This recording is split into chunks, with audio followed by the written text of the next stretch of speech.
Abdullah insurance के worker Pakistan में मुजाहिद है, मैं उनको सलाम पेश करता हूँ, लेकिन जो जिहाद कर रहे हैं मुआशी सरहदों पर, जो दहशतगर्दी कर रहे हैं, वो नहीं, वो मुजाहिद नहीं, वो वर्कर नहीं। तो जो अच्छे वर्कर हैं वो सच बोलते हैं। अब क्लाइंट को क्या करिए, समझता है कि 8% मेरे मुनाफा लगना है, 10% ये 20% मुनाफा लगना है, यानी मैंने साल का ₹1,00,000 देना है, मेरा 12% मंथली प्रॉफिट लगनी है। बंदा जो है वो ये सोच के जनाब निहाल हो जाता है। अस्सलाम वालेकुम नाजरीन, वीडियो के नीचे सुर्ख बटन दबाकर चैनल सब्सक्राइब करें ताकि हमारी न्यू वीडियोस आप डायरेक्ट देख सकें। औज़ु बिल्लाहि मिनश शैतानिर रजीम, बिस्मिल्लाहिर रहमानिर रहीम। नाज़रीन, मैं हूँ आपका भाई ज़फ़र इकबाल ज़फ़र।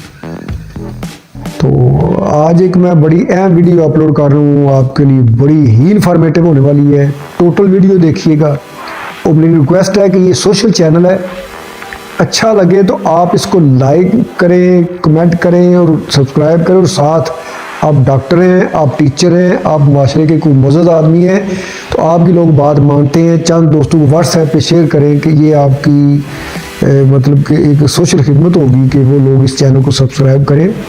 कि पाकिस्तान में बहुत से लोगों से खिलवाड़ हो रहा है, इसमें वर्कर्स की भी सलाह होगी और क्लाइंट की भी सलाह होगी। तो सरेंडर वैल्यू क्या होती है? अब जब आपको इलस्ट्रेशन दी जाती है उसमें लिखा होता है हमारा ग्रोथ रेट, कंपनी कहती है हमारा ग्रोथ रेट 8% हुआ तो ये मिलेगा, 10% हुआ तो ये मिलेगा, 12% हुआ तो ये मिलेगा, 20% हुआ तो ये मिलेगा। अब 12% से ज़्यादा नहीं हो सकता, लिखा जा सकता, क्योंकि SECP के रूल्स। अब ग्रोथ रेट क्या है, ये लंबी चौड़ी बातें हैं।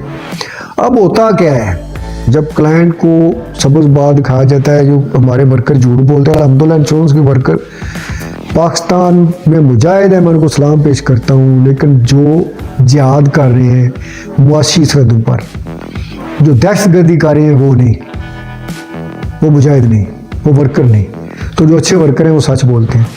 तो अब सरेंडर वैल्यू क्या होती है? एक होती है cash value, death value, surrender value. ये आपकी स्टेशन के ऊपर लिखा होता है, स्क्रीन पे दिखाता है, लेकिन आपको जुबानी भी समझ आ जाएगी।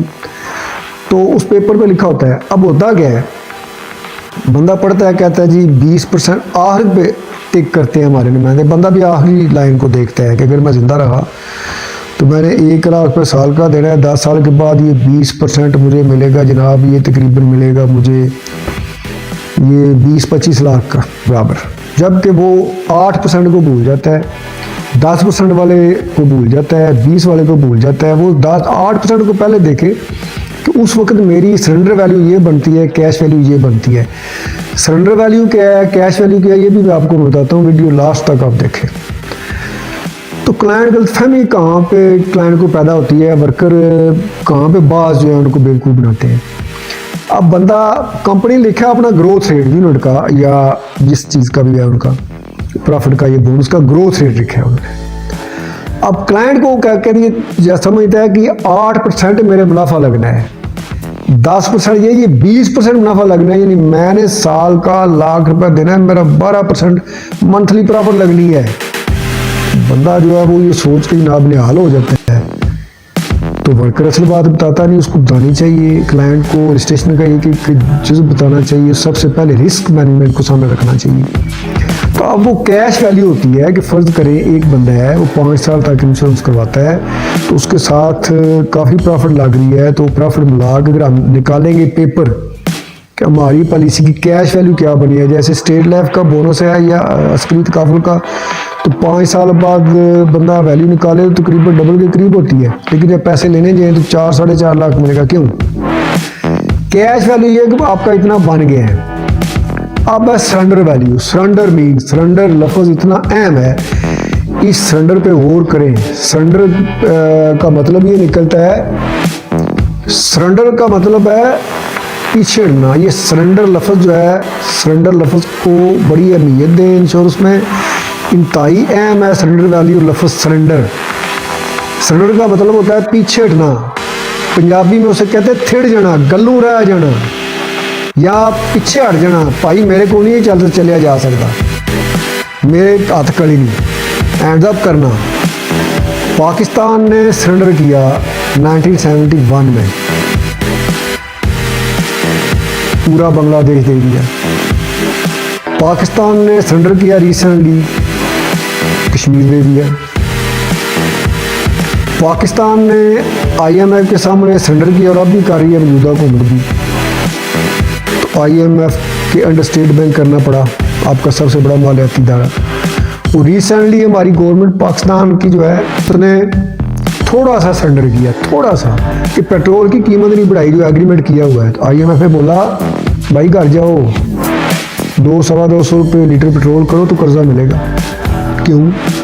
आपने एक एग्रीमेंट किया हुआ है कि हम इस पे अमल करेंगे तो हमें इतना मिलेगा। अब आपने एक एग्रीमेंट किया कंपनी के साथ कि 10 साल की आपकी पॉलिसी है, 10 साल आपने रकम देनी है। अगर आपको अल्लाह ताला ज़िंदगी दे, इंशाल्लाह ताला ये ज़िंदगी में बेहतर होती है, मिलती है, तो आपको 10 लाख के बदले 15 लाख या 20 लाख मिल जाएगा, तो आप उस कारोबार पे लगा देंगे, आपके काम आएगा। या अगर डेथ हो जाती है बंदे की दूसरे साल ही, तो फैमिली को 20 से 25 या 50 लाख तक क्लेम मिलेगा, वो जितना सरेंडर उसमें रखा हो स्टेशन में, तो किस्तें माफ़ हो जाएंगी। कंपनी पीछे नहीं हटी। ये जुबली के ऊपर जो लोग शिकवा कर रहे हैं ना, वो जुबली बेचारी की बदकिस्मती है कि उसके वर्कर्स ने उसके बैंक वालों ने गलत सेल की। बेसिकली बात ये, कंपनी पीछे नहीं हटी, वो कह रही है कि मैं दूंगी। हालांकि जुबली में वाकई बदमादल के साथ मैंने उसकी तारीफ कर दी कि उसकी सरेंडर वाली बड़ी काम आ रही है, मैच्योरिटी भी काम आ रही है कुछ मामला में। जुबली तकाफल बेहतरीन है, उसके बहुत अच्छे प्लान हैं। तो बात ये हो रही थी कि सरेंडर किया किसने? आपने 10 किस्तें करवानी थी 10 साल तक, तो उन्होंने बोला अगर 10 साल करवाएंगे तो हम ये प्रॉफिट देंगे। सरेंडर वैल्यू वो अपने खर्चे निकालेंगे, पहले 5 साल जो उनके हुए हैं, एक्सपेंस हुए हैं, सारा कुछ निकाल के, कास्ट निकाल के। आप कहते हैं जी मैंने भाईजान पॉलिसी वापस लेनी है। वो ये नहीं कहेंगे भाई तू 10 साल की गल की और 10 साल बाद ही पैसे लेने नहीं। वो कहेंगे ठीक है भाई आपको मिल जाएंगे, लेकिन इनकी सरेंडर वैल्यू ये बनती है। अगर आप 10 साल तक करवाते आपको 15, 18 या 20 लाख मिलेगा। अभी 5 साल बाद ले रहे हैं तो आपको 4-4.5 लाख मिलेगा। 6 साल बाद 6 लाख का ले रहे हैं, वापस आपको 5 लाख मिलेगा। 4.5 लाख, 3.5 लाख, ये डे बाई डे उनकी कैश वैल्यू होती है, जिनका यूनिट लिंक की सिस्टम है। तो यूनिट रेट तो अक्सर अब कम हो रहा है। ये सरेंडर करने में ये नुकसान होता है। जब आप इंश्योरेंस करवाएं तो उसको सरेंडर को ज़हन में रखें। अगर आपने पॉलिसी छोड़ देनी है, 2-4 साल बाद छोड़ देनी है, किसी दोस्त को आप खुश करना चाह रहे हैं कि भाई बुआ पन्ना लगे उनको करा लो इंश्योरेंस, फिर आप पॉलिसी ना खरीदें। दुआई खुदा दी ना 5 साल बाद डबल होंगे जी। तो सरेंडर वैल्यू तो कैश वैल्यू च बड़ा फर्क जी। सरेंडर वैल्यू समझो, हैंड्स अप करना है तो फिर इंश्योरेंस ना करो। बच्चों के लिए आपने इंश्योरेंस खरीदी है, तकाफुल बच्चों के लिए करवाया है, अपने बुढ़ापे के लिए करवाया है, बेटी की शादी के लिए करवाया है, बच्चे की तालीम के लिए करवाया है, उसको उम्र तक पहुंचने दें। इस पे मैं इंशाल्लाह अगली वीडियो में किसी में प्रेजेंटेशन दूंगा कि कौन सी पॉलिसी बेहतर और कितनी मुद्दत, कितनी उम्र के बंदे को, किस कैटेगरी के बंदे को कितनी मुद्दत चाहिए।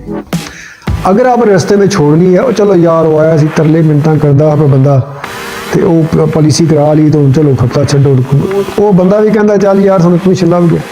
तो बस फार करने चाहिए, कंपनीज को भी नुकसान हो रहा है। तो इंशाल्लाह नेक्स्ट वीडियो मेरी बड़ी अहम होगी। अब मैं मजबूर हो बताने पे मैंने IG लाइफ क्यों छोड़ी, वजूहत क्या थी।